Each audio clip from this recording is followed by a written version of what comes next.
Avant de plonger dans cette histoire incroyable, pensez à vous abonner à la chaîne et à activer la cloche. Ici, chaque récit a quelque chose à dire, et vous ne voudrez pas en manquer un seul. Sous le soleil brûlant d'un petit marché de quartier, les cris des vendeurs se mêlent aux odeurs de mangue mûre et d'oranges fraîches. Au milieu de ce tumulte, Rosa, une femme d'une quarantaine d'années, tient son modeste étal de fruits. Chaque matin, elle se lève avant l'aube pour acheter ses fruits au marché central, les transporte dans un vieux chariot grinçant, puis s'installe à son coin habituel. Malgré la fatigue et les difficultés, elle garde toujours le sourire et accueille chacun avec gentillesse. Un jour, alors qu'elle range ses paniers de pommes et de bananes, elle remarque un petit garçon, pieds nus, le visage couvert de poussière, qui observe ses fruits avec des yeux pleins d'envie. Son ventre creuse le silence. Il ne dit rien, mais Rosa comprend tout de suite. Sans hésiter, elle prend une mangue bien juteuse et la lui tend avec douceur. « Tiens, mange, mon petit. Tu as l'air affamé. » Le garçon, d'abord hésitant, murmure un faible merci avant de dévorer le fruit avec reconnaissance. Rosa lui ajoute même un sac avec quelques bananes et pommes. Avant de partir, le garçon lève les yeux vers elle et dit d'une voix tremblante. « Un jour, madame, je reviendrai vous rembourser. » « Promis. » Rosa rit doucement.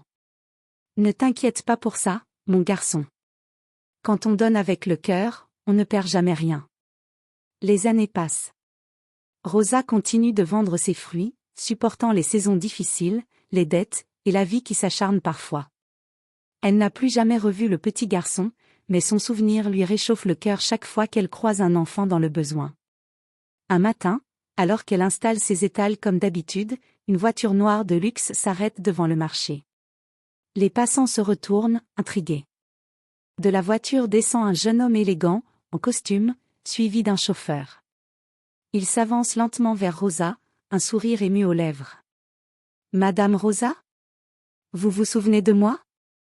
Rosa fronce les sourcils, cherche dans sa mémoire ce visage devenu adulte, et soudain, son cœur s'emballe. C'était lui. Le petit garçon affamé d'autrefois. Mais ce qu'elle ignore encore, c'est que ce jeune homme n'est pas venu seulement pour lui dire merci. Il est sur le point de changer sa vie à jamais. Le soleil du matin baignait le marché d'une lumière dorée. Les cris familiers des vendeurs, le bruit des paniers qu'on déchargeait, les odeurs de fruits mûrs, tout semblait comme d'habitude. Rosa, avec son foulard coloré et son vieux tablier, arrangeait soigneusement ses pommes sur l'étal. Son dos la faisait souffrir, mais elle continuait à sourire. Elle avait traversé tant de saisons, tant d'épreuves, que la fatigue faisait désormais partie d'elle.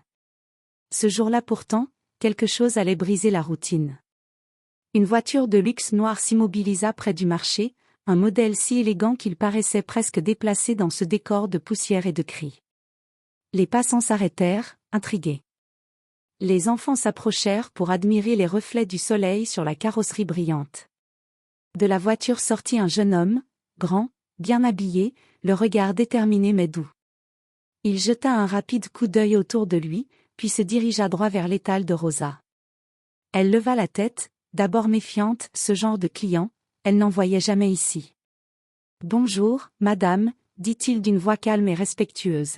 « Bonjour, monsieur. »« Qu'est-ce que je peux vous servir ?» répondit-elle avec son habituel sourire. « Je voudrais juste savoir, vous êtes bien Rosa, la vendeuse qui travaille ici depuis longtemps ?» Rosa cligna des yeux, surprise. « Oui, c'est moi, mais comment vous savez mon nom ?» Le jeune homme esquissa un sourire ému. Il observa les paniers de fruits, le vieux chariot qu'elle utilisait encore, les mains ridées qui portaient tant de travail. « Il y a 10 ans, un enfant est venu ici. Il avait faim. Vous lui avez donné une mangue, sans rien demander en retour. » Rosa sentit un frisson remonter le long de sa nuque. « Un enfant ?» murmura-t-elle. « Oui, » répondit-il doucement. « Cet enfant, c'était moi. » Rosa porta la main à sa bouche. Elle le regarda attentivement, et soudain, elle revit ce petit garçon aux joues sales, les yeux brillants de faim et de gratitude. « Oh, Seigneur, c'était toi ?» Il hocha la tête, un sourire plein d'émotion. « Je m'appelle maintenant Elias Johnson. J'ai grandi, j'ai étudié, j'ai travaillé dur. Et si je suis revenue aujourd'hui, c'est pour vous dire que votre geste a changé ma vie. Rosa, émue, sentit ses yeux se remplir de larmes. Mon garçon, je ne pensais pas te revoir un jour. Elias se tourna vers son chauffeur et fit un signe. Celui-ci ouvrit le coffre de la voiture et en sortit plusieurs caisses pleines de fruits exotiques, plus beaux que tout ce que Rosa avait jamais vendu. J'ai acheté un grand entrepôt, Madame Rosa. Et j'aimerais que vous deveniez la responsable de nos points de vente au marché. Vous avez un cœur en or, et je veux que votre bonté soit récompensée. Rosa resta sans voix. Ses mains tremblaient. Moi? Responsable? Mais, je ne suis qu'une simple vendeuse. Elias s'approcha, posa une main bienveillante sur son épaule. Non, Madame Rosa. Vous êtes celle qui m'a appris ce que signifie la générosité. Sans vous, je ne serais peut-être pas là aujourd'hui.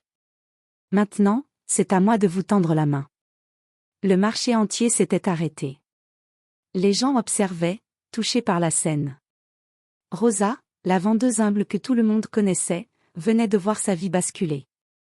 Les larmes roulèrent sur ses joues ridées. Merci, mon fils, tu ne peux pas savoir combien ce geste me touche. Elias sourit. C'est vous qui avez commencé cette histoire, Madame Rosa. Moi, je ne fais que la continuer. Le marché s'était apaisé. Autour de l'étal de Rosa, le murmure des passants se transformait en un silence ému. Tout le monde voulait comprendre qui était ce jeune homme élégant, venu dans une voiture de luxe pour retrouver une simple vendeuse de fruits. Rosa, encore sous le choc, invita Elias à s'asseoir sur le vieux tabouret en bois derrière son étal. Il accepta avec respect, sans craindre la poussière ni la simplicité du lieu. Les souvenirs flottaient entre eux, invisibles mais puissants. « Dis-moi, mon fils, qu'est-ce qui t'est arrivé après ce jour » demanda-t-elle, la voix tremblante. Elias sourit doucement, le regard perdu dans le passé. « Ce jour-là, Madame Rosa, vous m'avez donné bien plus qu'une mangue. Vous m'avez redonné l'espoir. » Il marqua une pause, inspira profondément. J'étais seule dans la rue depuis 3 jours. Ma mère venait de mourir, et je ne savais pas où aller. Quand vous m'avez tendu ce fruit, j'ai senti, pour la première fois depuis longtemps, que quelqu'un se souciait de moi. Alors j'ai fait une promesse, je ne laisserai jamais la misère décider de mon avenir. Rosa écoutait, bouleversée, serrant ses mains pour retenir ses larmes. J'ai trouvé refuge dans un centre d'accueil pour enfants. J'ai commencé à étudier. Les débuts ont été difficiles, mais je me suis accrochée.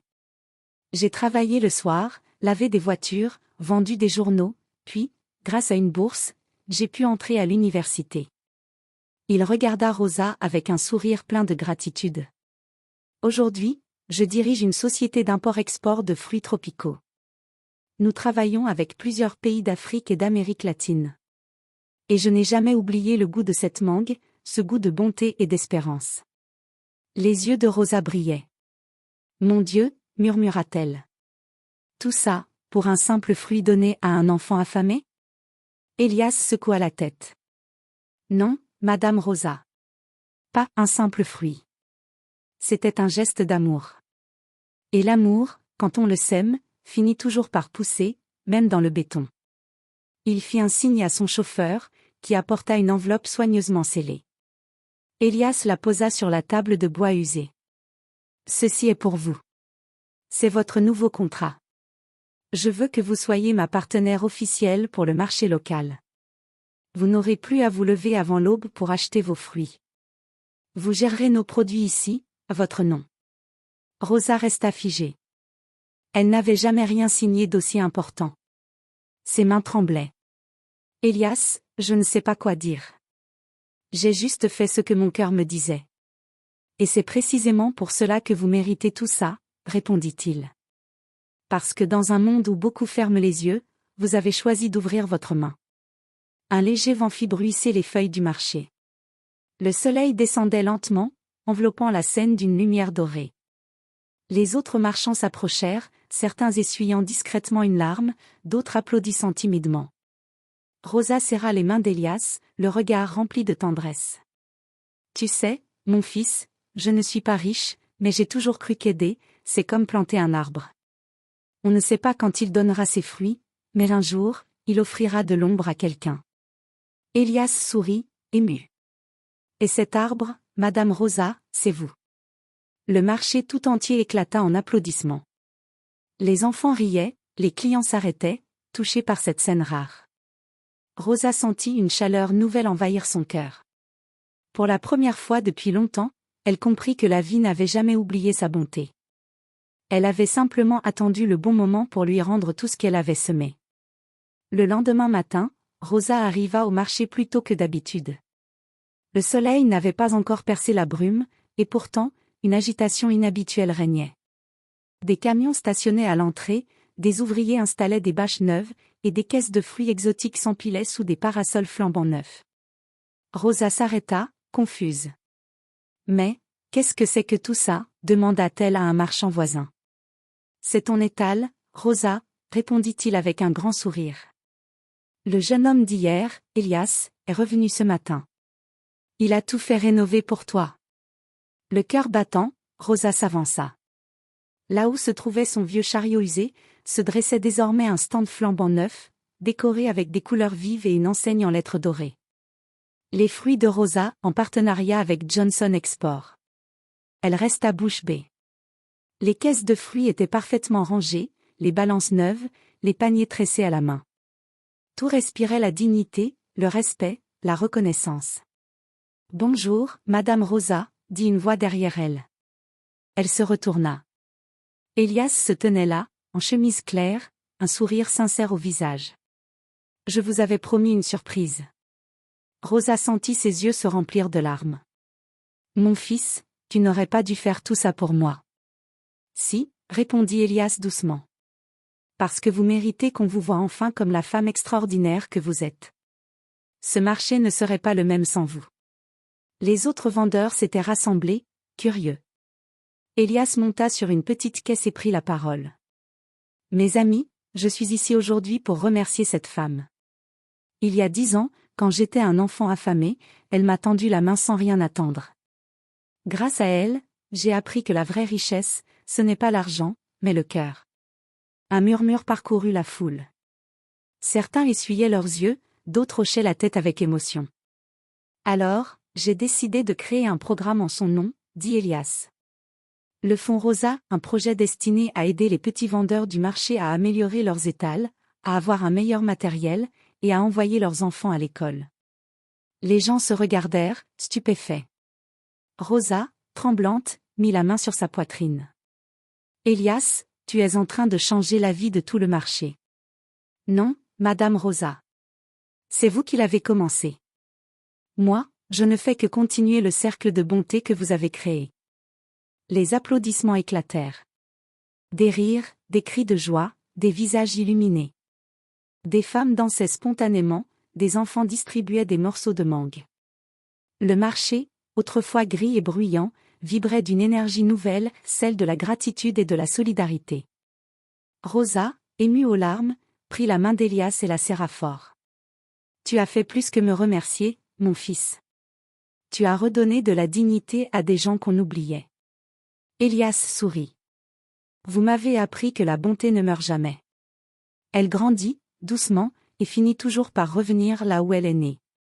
Ce jour-là, le marché entier devint un symbole d'espérance. Et Rosa, la simple vendeuse de fruits, devint la légende du quartier, la femme dont un seul geste avait nourri un enfant, et changé le destin de centaines d'autres. Le soleil se couchait sur le marché transformé. Les lumières suspendues entre les étals brillaient comme des lucioles. L'air était empli de rire, de musique et de l'odeur sucrée des fruits mûrs. Rosa, assise derrière son nouveau comptoir, observait tout cela avec un cœur rempli de reconnaissance. Les jours qui suivirent, le nom « Les fruits de Rosa » devint connu dans tout le quartier. Les gens venaient non seulement pour acheter, mais aussi pour entendre son histoire, celle d'une femme simple qui, par un geste d'amour, avait changé le cours d'une vie. Ce soir-là, alors qu'elle s'apprêtait à fermer son étal, Elias revint. Il n'était pas seul. À ses côtés, une femme élégante tenait la main d'un petit garçon d'environ 6 ans. « Bonsoir, Madame Rosa », dit-il doucement. Rosa sourit, émue. « Bonsoir, mon fils. Toujours en train de travailler tard, à ce que je vois? Pas cette fois, répondit-il en riant. Je voulais vous présenter ma famille. Il se tourna vers eux. Voici ma femme, Angela, et mon fils, Samuel. Le petit garçon s'avança timidement, caché derrière la jupe de sa mère. Elias posa une main sur son épaule. Samuel, c'est ici que papa a reçu sa première mangue. Celle qui lui a donné la force de continuer. Le garçon leva les yeux vers Rosa, et sans hésiter, lui tendit une mangue mûre qu'il tenait dans ses mains. C'est pour toi, Madame Rosa. Papa m'a dit que tu aimais donner. Alors moi aussi, je veux te donner quelque chose. Rosa sentit son cœur se serrer. Elle prit doucement le fruit, les yeux embués. Merci, mon ange, tu viens de me donner bien plus qu'une mangue. Elias la regarda avec tendresse. J'ai voulu vous offrir un dernier cadeau, dit-il. Pas en argent, mais en souvenir. Il fit signe à un ouvrier qui s'approchait avec une jeune pousse d'arbre dans un pot. C'est un manguier, expliqua Elias. Je voudrais qu'on le plante ici, à côté de votre étal. Qu'il grandisse au même endroit où, il y a 10 ans, vous avez tendu la main à un enfant affamé. Les passants s'arrêtèrent, silencieux. Rosa, les larmes aux yeux, toucha la terre du pot. Un arbre de vie, murmura-t-elle. C'est le plus beau cadeau qu'on puisse me faire. Tous ensemble, Elias, sa femme, Samuel et Rosa creusèrent la terre et plantèrent le petit arbre. Le marché tout entier se mit à applaudir. Certains prirent des photos, d'autres récitèrent des prières. Rosa leva les yeux vers le ciel, un sourire paisible aux lèvres. Tu vois, mon Dieu, rien de ce qu'on donne avec le cœur ne se perd jamais. Tout finit par refleurir. Le petit manguier, bercé par la brise du soir, semblait promettre un avenir plein de lumière. Et tandis que les étoiles apparaissaient une à une, Elias serra la main de Rosa et dit : Cet arbre portera votre nom, Madame Rosa. Il rappellera à chacun que la bonté est la plus belle des richesses. Fin. 10 ans plus tôt, une femme avait offert un fruit. 10 ans plus tard, ce fruit avait donné un arbre. Et cet arbre, désormais, nourrirait des générations entières d'amour et d'espoir.